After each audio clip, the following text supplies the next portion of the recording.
Hello बच्चों। कल हम लोग फ्रिक्शन का चौथा लेक्चर किए थे ना, तो हम लोग फ्रिक्शन ऑन इंक्लाइन कर लिए थे। और आज हम लोगों को नॉर्मल फ्रिक्शन का ये क्वेश्चन होता है जिसमें कि टेंशन और फ्रिक्शन में कौन पहले आएगा कौन बाद में आएगा उसका चर्चा होता है ना। तो एक सवाल से ही उसको समझते हैं। इस तरीके का सवाल, हालांकि हम नॉर्मल के लिए बताए भी थे कि दीवार के सारे ब्लॉक रखा हुआ है, फोर्स लगा रहे हैं, तो नॉर्मल कितना है, फ्रिक्शन कितना है। तो ये 10 kg का ब्लॉक है, यहाँ पे कोफिशिएंट ऑफ फ्रिक्शन है 0.5 और ये रस्सी है, ठीक है। यहाँ पे F फोर्स है, F का वैल्यू 30 न्यूटन और 90 न्यूटन है। पहला केस में 30 न्यूटन है, तब पूछा जा रहा है कि फ्रिक्शन कितना है और टेंशन कितना है। दूसरा केस में फोर्स 90 न्यूटन है, तब पूछा जा रहा है फ्रिक्शन कितना है, टेंशन कितना है, ठीक। तो होता क्या है ना, मान लो ऐसे सवालों में, जैसे अगर हम यहाँ पे फोर्स का वैल्यू 30 न्यूटन लगा दिए तो आदमी अलग अलग आंसर दे सकता है ना। जैसे अगर हम तुमको ऐसा बोल दें कि इधर 30 न्यूटन लगा दिए तो ऐसा बोल सकते हो कि फ्रिक्शन होगा 15 न्यूटन और टेंशन होगा 15 न्यूटन, 15 30, ऐसा बोल सकता है। पूछेंगे क्या है तो बोलेगा कि बराबर बराबर बढ़ जाएगा। कोई लॉजिक नहीं है इसके पीछे, है ना। हाँ, थोड़ा क्लास खत्म करते हैं, रोकिएगा उसको। तो कोई आदमी ऐसा भी कह सकता है कि फ्रिक्शन यहाँ पे हो जाएगा 10 न्यूटन और टेंशन हो जाएगा 20 न्यूटन, टेंशन 20 और फ्रिक्शन 10, ऐसा भी हो सकता है। कोई ऐसा भी कह सकता है कि फ्रिक्शन 5 और टेंशन 25, या ऐसा भी कह सकता है कि फ्रिक्शन पूरा का पूरा 30 और टेंशन 0। तो इस तरीके का ढेर सारा कॉम्बिनेशन पॉसिबल है, लेकिन लॉजिक तो हमको ढूंढना पड़ेगा ना कि आखिर मतलब एक ही पॉसिबल वैल्यू होगा ना, फ्रिक्शन और टेंशन का एक ही पॉसिबल कॉम्बिनेशन होगा, है ना। तो अब जरा हमको बताइए कि क्या किया जा सकता था। अगर हम इस ब्लॉक को खींचेंगे तो रस्सी में टेंशन आने से पहले क्या फ्रिक्शन वहां रेसिस्ट नहीं करेगा। फ्रिक्शन और टेंशन की लड़ाई में सबसे पहले कौन आएगा, फ्रिक्शन। सोचो कि रस्सी ऐसे स्लैक होता, रस्सी ऐसे स्लैक होता और तब हम फोर्स लगाते तो सबसे पहले कौन आता, फ्रिक्शन आता। और फ्रिक्शन अगर बैलेंस नहीं कर पाता तब ये रस्सी आगे जाता और टाइट होता, तब टेंशन आता, तब टेंशन आता। यस और नो।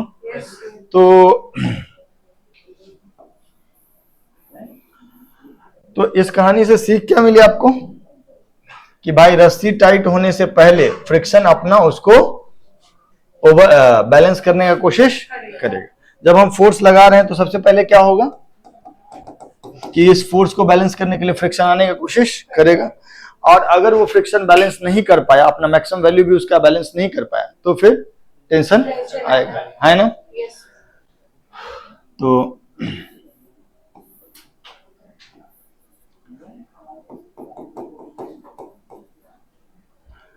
यहां पर मैक्सिमम फ्रिक्शन कितना लग सकता है, मैक्सिमम फ्रिक्शन कितना लग सकता है, म्यू इंटू एन। एन कितना है, 10G के बराबर। म्यू कितना है, 0.5, that is 50, that is 50। Okay, अब ये फ्रिक्शन मैक्सिमम लग सकता है 50, लेकिन हमको अभी कितना लगाने, कितना डिमांड कर रहा है, 30। अगर इधर 30 लग जाएगा तो फिर उसको टेंशन का कोई जरूरत नहीं होगा। तो अभी जो यहां पर होगा वो फ्रिक्शन उतना ही लगेगा जितने का जरूरत है, उतना ही लगेगा जितने का जरूरत है। तो फोर्स 30 न्यूटन लगाया तो रिक्वायर्ड फ्रिक्शन 30 न्यूटन है और वो 30 न्यूटन प्रोवाइड कर सकता है। तो ए पार्ट में हम लोग क्या कहेंगे, F required is 30 Newton and F S max is 50। तो F required is less than F S max, so requirement will be fulfilled, requirement will be. अब रिक्वायरमेंट फुलफिल हो जाएगा तो फ्रिक्शन का वैल्यू कितना हो जाएगा, 30 के बराबर, फ्रिक्शन स्टैटिक होगा। और टेंशन का वैल्यू कितना हो जाएगा, जरूरत ही नहीं है।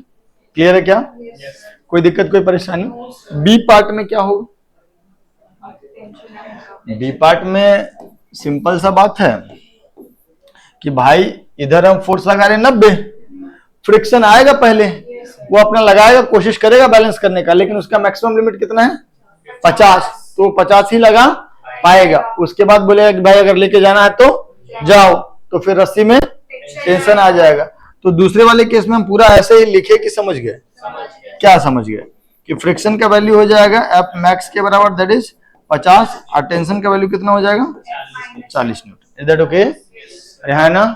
लिख लो इसको।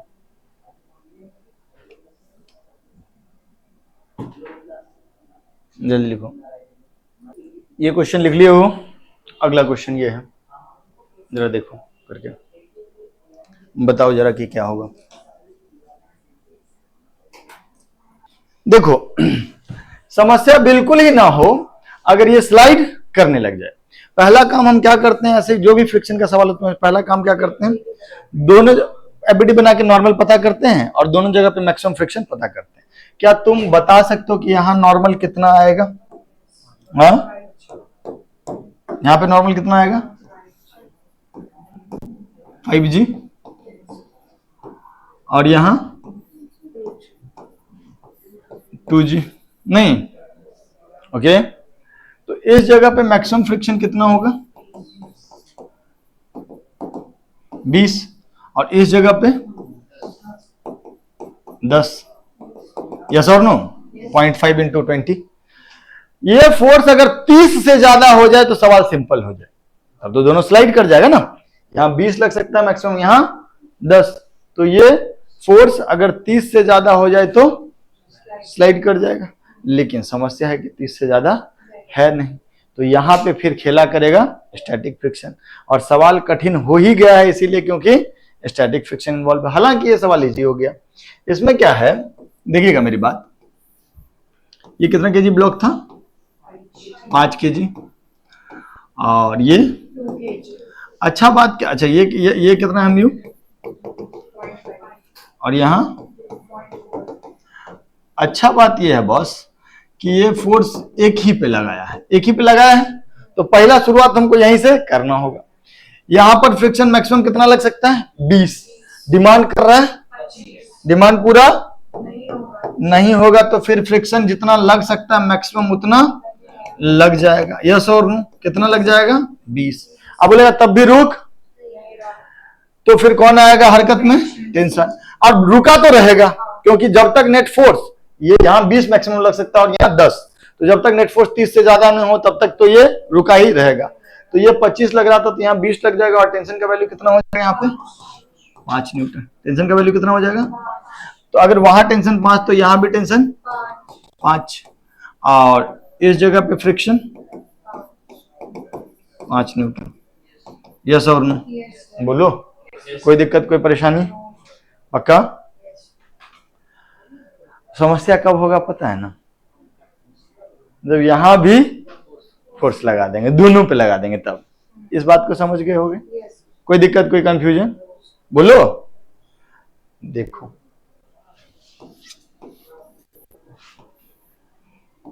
ये कितना केजी?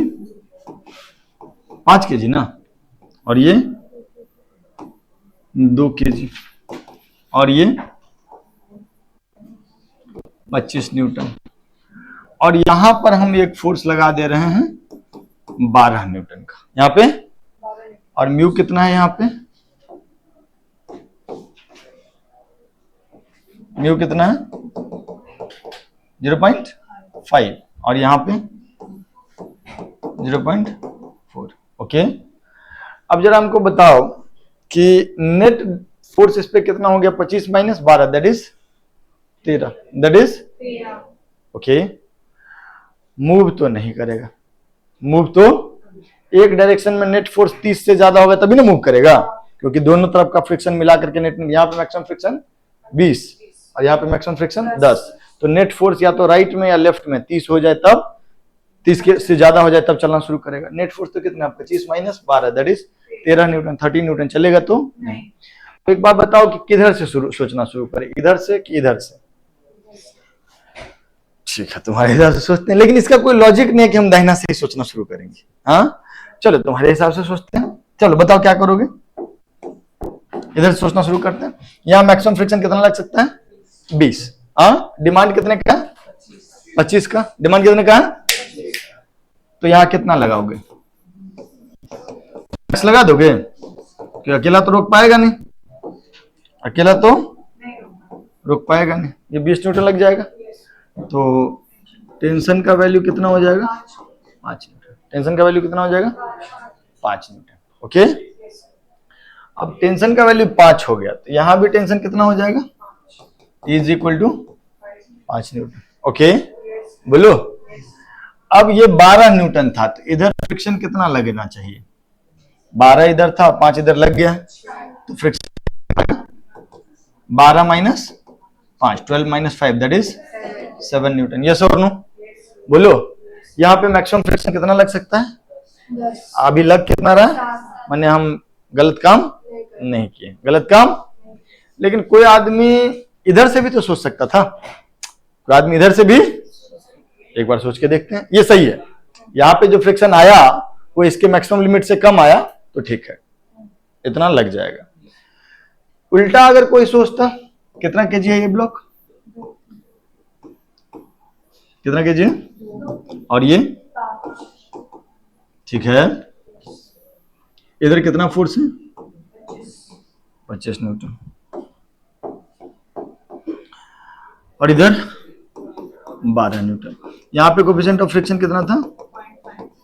और यहाँ पे 0.4। ओके, कोई दिक्कत? बोलो। तो यहाँ पे मैक्सिमम 10 लग सकता है। डिमांड कितने का है? क्या 12 लगेगा? कितना लगेगा? ऐसे भी सोच सकता था कि F2 कितना लग जाएगा, दैट इज 10। क्या ये 10 रोक पाएगा? तो फिर कौन आएगा रेस्क्यू के लिए? टेंशन कितना लगेगा? Tension 12 minus 10 that is 2 Newton. Okay, यहां पे कोई दिक्कत? यहां पर वही 2 न्यूटन को लेके आ जाते हैं, तो फिर यहां पर जो F1 है वो कितना हो जाएगा? 2 न्यूटन तो उधर लग ही रहा है ना। हाँ, तो फ्रिक्शन का वैल्यू कितना हो जाएगा? 25 माइनस 2 दैट इज 23 न्यूटन। क्या हुआ? लेकिन ये जो है ये F1 मैक्स से ज्यादा हो गया, मतलब our assumption is wrong. Is that okay? मतलब ये जो पता किए हैं ये गलत है, इधर से सोचना सही नहीं होगा। ये अब तुमको हर बार देखना पड़ेगा। Is that okay? देखो अगला ही सवाल में बताते हैं। बोले जिधर ज्यादा फोर्स लग रहा है उसके हिसाब से सोचते हैं, तो अगला सवाल में बताते हैं। क्या आप ये सवाल लिख लिए? ये रियल आंसर था, ये रियल आंसर है एग्जाम के लिए। सवाल तो शायद ये था, ये तो शुरुआत वाला सवाल था, ये शुरुआत वाला सवाल था, सिर्फ 25 वाला। उसके बाद वाला क्वेश्चन जो था वो यही था, मतलब सवाल ये था, इधर कितना 25 न्यूटन और इधर 12 न्यूटन, ये 2 kg और ये 5 kg। यहाँ म्यू बराबर 0.4 है और यहाँ म्यू बराबर 0.5 है। ठीक, और आपसे पूछे कि find friction on each block and tension in the string.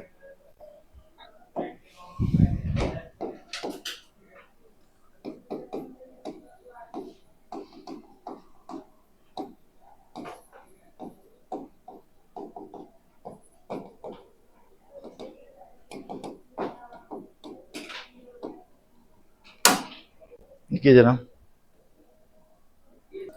ये तो सही आंसर था, ये जो गलत आंसर है वो भी तो लिख लोगे कि भाई अगर ऐसा करोगे, माने लेफ्ट से शुरू करोगे सोचना, तो आंसर गलत होगा, वो अंत में साबित हो गया। यस और नो? लिख लो इसको। तुम जो सवाल बोले कि जो माने जो ज्यादा होगा उसके हिसाब से शुरू करेंगे, तो उसी के लिए एक और सवाल, वही सेम ही डेटा, कितना किलो है? कितना केजी? 5 kg और ये 2 kg और ये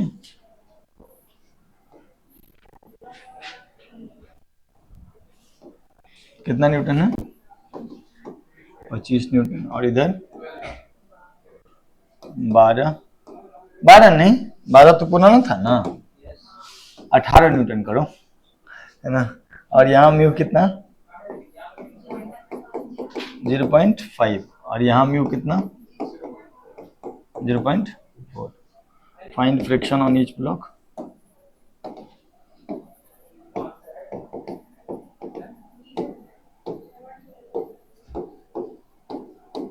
and tension in string, and tension in string.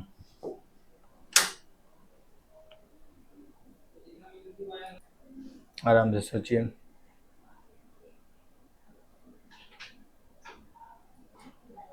इसको कर लिए सॉल्व आप लोग?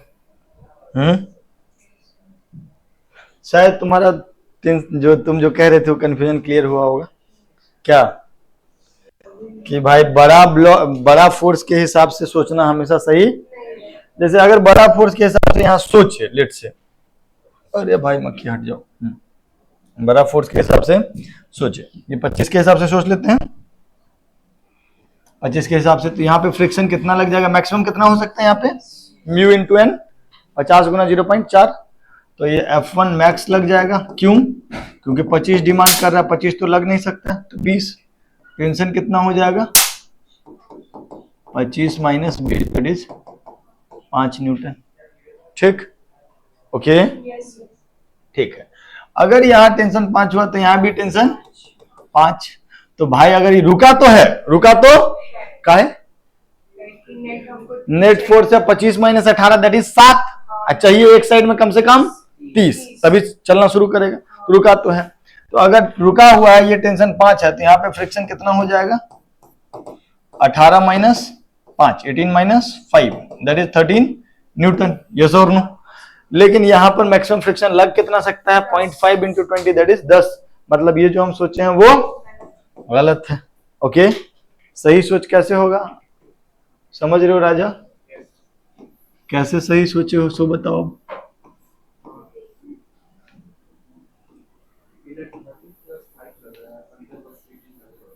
ये कितना केजी है, 5 केजी, और ये 2 केजी। ओके, नहीं मैक्सिमम तो 10 ही लग सकता है ना, यहाँ आ गया 13, मतलब ऐसा ये लग ही नहीं सकता है 13, तो मतलब ये जो हम सोचे हैं वो गलत है। ओके, अच्छा, यहाँ पे म्यू दिया हुआ है आपको 0.5 और यहाँ पे म्यू दिया हुआ है 0.4। किसके हिसाब से सोचना होगा, इसके हिसाब से। इधर फोर्स कितना होगा, 18 न्यूटन। तो यहाँ पे हम लोग फ्रिक्शन मैक्सिमम कितना लग सकता है, 10 ही नहीं, 0.5 इंटू 20, तो लग जाएगा वो पूरा का पूरा, नहीं पूरा का पूरा 10 न्यूटन लग जाएगा। अगर 10 न्यूटन लग रहा होगा तो कितना टेंशन लगने से ये रुक जाएगा, टेंशन बराबर 8 न्यूटन। यस और नो? तो ये टेंशन अगर इधर टेंशन 8 तो इधर भी टेंशन 8, तो इधर कितना, इधर टेंशन 8 तो इधर फ्रिक्शन कितना, 8। अच्छा sorry, I am so sorry. Force कितना है यहाँ पे, 25 ना, तो फ्रिक्शन इधर कितना लग जाएगा, 25 minus 8 that is 17 Newton. Yes और नो? और ये जो है ये F2 मैक्स से कम है, मतलब इतना लग सकता है। F2 मैक्स तो 20 है ना, यहाँ पे उससे कम का ही डिमांड है, उतना लग रहा होगा। ठीक है क्या, बोलो आगे बढ़े, लिख लो इसको। हाँ हेलो, ये एक क्वेश्चन है जो एक पियर्सन पब्लिकेशन का पुराना बुक हुआ करता था, अभय कुमार सर का। तो उसमें ये क्वेश्चन है, उसमें दिया है कि 2 kg का ब्लॉक है, ये पुली पे स्ट्रिंग के सहारे लटका हुआ है, स्ट्रिंग इज मासलेस, और लेकिन इस पे फ्रिक्शन है, इस पुली पे फ्रिक्शन है, और फ्रिक्शन कोफिशिएंट कितना दिया हुआ है आपको, म्यू दिया हुआ है, और बोल रहा है कि सिस्टम है इक्विलिब्रियम में, तो इक्विलिब्रियम में रहने के लिए हमको यहाँ पे कितना फोर्स लगाना पड़ेगा ये बताइए। जनरली अगर फ्रिक्शन वगैरह नहीं होता तो इस फोर्स का वैल्यू कितना हो जाता, 2G के बराबर। आप अगर देखिएगा तो यहाँ पे 2G होगा और यहाँ पे T होगा, यहाँ तक वही T आएगा, नहीं यहाँ तक अगर इसको T1 बोले तो ये T1 आएगा और वो 2G के बराबर है। लेकिन यहाँ से यहाँ जाएंगे तो टेंशन, हाँ सॉरी 2G के बराबर, लेकिन यहाँ से यहाँ जाएंगे तो टेंशन बदलेगा। काहे बदलेगा पहले ही बता, क्योंकि ये जब ब्लॉक इधर खींच रहे हैं इस स्ट्रिंग को, तो यहाँ पर के बीच में देयर इज फ्रिक्शन कोफिशिएंट, तो वो अपोज करेगा और अपोज करेगा तो फिर कुछ टेंशन का वैल्यू बदलेगा। जैसे कि हम खाली ऊपर वाला हिस्सा का बात करें तो, खाली अपर वाला हाफ का बात करें तो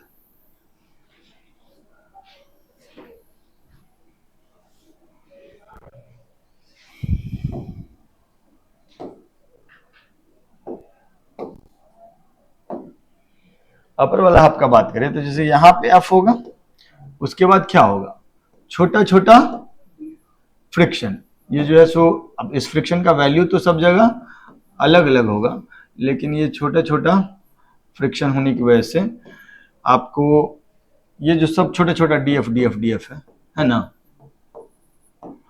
इसकी वजह से यहाँ का T1 और यहाँ के एफ में अंतर होगा। इस रस्सी को अगर हम सीधा कर दें, इस रस्सी को अगर हम सीधा कर दें, ऐसा कर दें, तो आपको दिखेगा कि इस साइड में जो फोर्स लगा रहे हैं वो F है और यहाँ पे T1 है जिसका वैल्यू कितना है 2G, लेकिन आपका छोटा छोटा छोटा छोटा अलग अलग मैग्नीट्यूड के फ्रिक्शन होंगे। ये डीएफ जो होगा सबका मैग्नीट्यूड अलग अलग होगा, डिपेंड करेगा कि सब जगह नॉर्मल लग रहा है, ठीक। और हम आपको कह रहे हैं कि ये जो है जस्ट स्लिप करने वाला है, जस्ट स्लिप करने वाला है, मतलब ये इतना फोर्स है कि इससे कम फोर्स लगाएंगे तो ये नीचे चला जाएगा, इससे ज्यादा लगाएंगे तो ये दूसरे साइड में आ जाएगा। दैट ओके, जस्ट इक्विलिब्रियम में है। तो अब ये सारा फ्रिक्शन जो होगा, ये सारा फ्रिक्शन अपना लिमिटिंग वैल्यू पे पहुंच रहा होगा, ठीक। अब हमको अगर ये सारे फ्रिक्शन का सम पता कर ले तो F का वैल्यू क्या हो जाएगा 2G प्लस सारे फ्रिक्शन का सम, यस और नो। तो एक काम करते हैं हम लोग, एक काम करते हैं, यहां पर जो पुली है, पुली पे स्ट्रिंग ऐसे है लपेटा हुआ, पूरे डायमीटर के अलॉन्ग होगा, होगा ना, बोलो। इसमें से हम एक छोटा सा हिस्सा ले लेते हैं, कोई छोटा सा हिस्सा ले लेते हैं,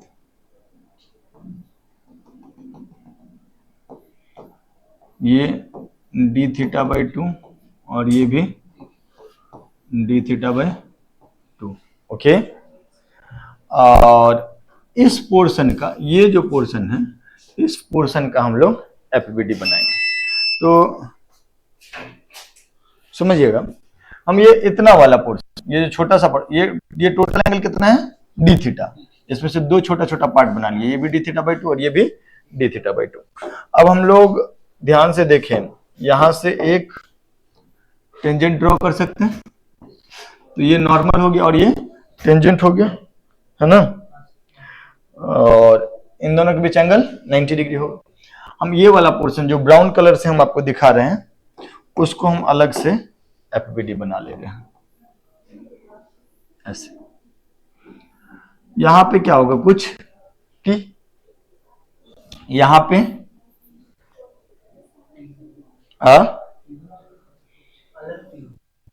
देखिए यहां पर एक ये खींचा जा रहा है, तो मान लीजिए यहां टी हो गया, तो यहां एक फ्रिक्शन भी तो आएगा, तो ये क्या करेगा, टी से थोड़ा सा वैल्यू ज्यादा हो जाएगा। ये टेंशन था और एक फ्रिक्शन आ गया, तो ये वाला जो टेंशन है इस दोनों को बैलेंस कर रहा है, तो यहाँ पे टी प्लस डी टी हो गया, टेंशन का वैल्यू थोड़ा सा बढ़ गया, इज दैट ओके। ये जो डी टी है उसकी जिम्मेदारी क्या है, इस डीएफ को बैलेंस करने का, यस और नो।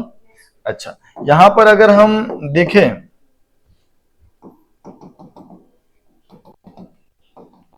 ये एंगल कितना डिग्री होगा? 90 डिग्री, क्योंकि ये टेंजेंट है और ये नॉर्मल। ये एंगल कितना है? D theta by 2। ये भी कितना हो जाएगा? D theta by 2। ये भी कितना हो जाएगा? D theta by 2। ओके, अब एक बात बताओ, ये डी टी और डी एफ तो एक दूसरे को बैलेंस कर रहे हैं, तो इधर की तरफ जो कंपोनेंट आएगा वो T cos of d theta by 2, और इस टी का इधर की तरफ जो कंपोनेंट होगा ये भी हो जाएगा T cos of d theta by 2, और नीचे की तरफ जो आएगा वो आएगा T sine of d theta by 2। कितनी बार? 2 बार। और उसको कौन बैलेंस करेगा? जो भी यहाँ पे छोटा सा नॉर्मल होगा। नहीं, अच्छा, स्ट्रिंग इज मासलेस तो इसीलिए डीएमजी वाला पार्ट नहीं ले रहे, ठीक है क्या?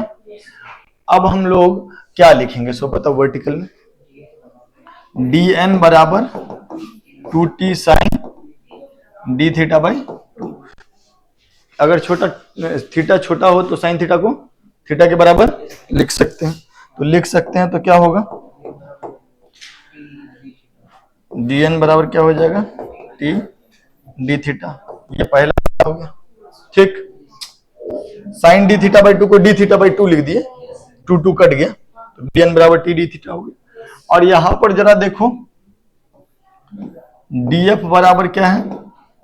टी प्लस डी एफ बराबर टी प्लस डी टी, तो डी एफ बराबर डी टी। यस और नो? अच्छा, वैसे अगर तुम देखोगे तो डी एफ का वैल्यू क्या होगा? Mu into d N, just slip करने ही वाला है। यस और नो? बोलो। तो अब यहाँ पे म्यू इंटू डी एन हो गया डी एफ का वैल्यू, और डी एन का वैल्यू कितना है? T D theta. तो एक बात बताओ, इक्वेशन नंबर 1, 2, 3, डी एफ की जगह पे हम लोग क्या लिख देंगे? Mu d N. यस और नो? और वही डी एफ किसके बराबर है? डी टी के बराबर। और डी एन का वैल्यू क्या है? तो mu into T D theta बराबर डी टी। तो यहां से म्यू डी थीटा का वैल्यू क्या हो जाएगा? D T by T, that okay. और म्यू डी थीटा इंटीग्रेट करेंगे तो integration D T by T हो जाएगा। अच्छा, थीटा जो है यहां पर अगर तुम देखोगे, थीटा का वैल्यू कहां से कहां तक जाएगा? थीटा 0 डिग्री से 90 डिग्री। मैं सारे डी थीटा को जोड़ दो ना, सिंपली सोचो ना, सारे डी थीटा को अगर मैं जोड़ दूं यहां से यहां तक, तो ये कितना हो जाएगा? आई हो जाएगा? नहीं, 180 डिग्री नहीं हो जाएगा? तो ये चीज क्या हो गया? ये चीज हो गया पाई। और यहां पर सोचिएगा, इस जगह पे टेंशन का लोअर लिमिट कितना होगा? यहां पर टेंशन कितना था? 2G के बराबर, और यहां पे टेंशन F के बराबर। तो यहां पे हम लोग क्या लिख लेंगे? dt बाई टी, ये हो जाएगा 2G और ये F। Is that okay? बोलो। तो म्यू पाई बराबर ln F by 2G। Yes और नो? तो F बाई 2G का वैल्यू कितना होगा? e की पावर म्यू पाई। तो F का वैल्यू कितना हो जाएगा? 2G e to the power mu pi. हाँ, तो वही आंसर भी है। इधर ओके, जरूरत नहीं है उतना, बट मिल गया सवाल तो डिस्कस कर दिया, ठीक है। और बाकी अगले क्लास में मिलेंगे तो ब्लॉक ओवर ब्लॉक प्रॉब्लम करेंगे और डिस्कस पढ़ाई खत्म करेंगे। चलिए लिख लीजिए, बाय। ठीक है, बाय।